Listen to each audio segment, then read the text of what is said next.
gabadha jacayl dhab ah ayaan u qaaday laakiin qof kale ayay wax la waday anna been ayaa ila jilaysay. qisadani waa dhab waxaana inoo soo diray wiil magaciisa ku sheegay Siid Cali oo kamid ah taageerayaasha Aayaha Nolosha TV.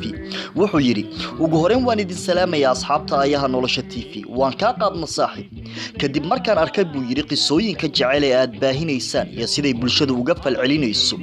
ayaan anagu aansaday in aan daaha ka rogo jacayl nolosheeda saameyn ku yeeshay waxaana rajaynayaa buu yiri in aan idin kala kulmi doono talooyin wax ku ool ah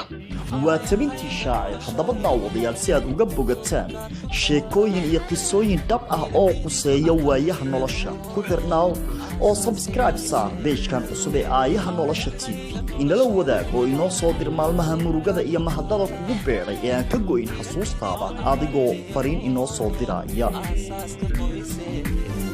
gabar ayaan jacayl dhab ah u qaaday muddo 2 sano ah ayaanu wada soconay laakiin jacaylkeeni wuu dhicisoobay waliba iyada ayaa xididada u siibtay buu yiri ubixii jacaylkeena walow uu saddexeeye inugu soo biiray laakiin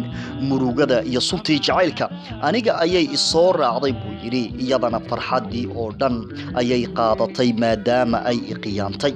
haddaba dareenka jacaylka dhabta himalahan damaanad qaad ah inuusan murugo iyo boholyow ku badi doonin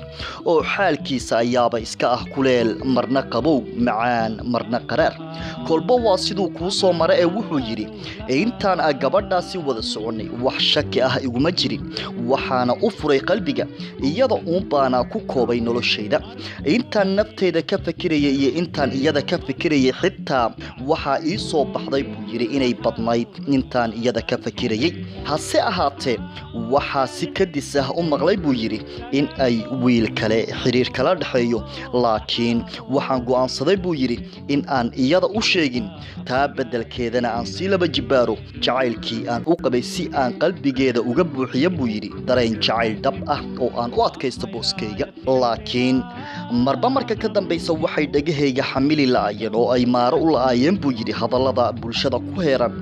oo soo gaarayay ina sheegayay in gabadha aan sidaas u jeclahay ay la socoto dhalinyaro kale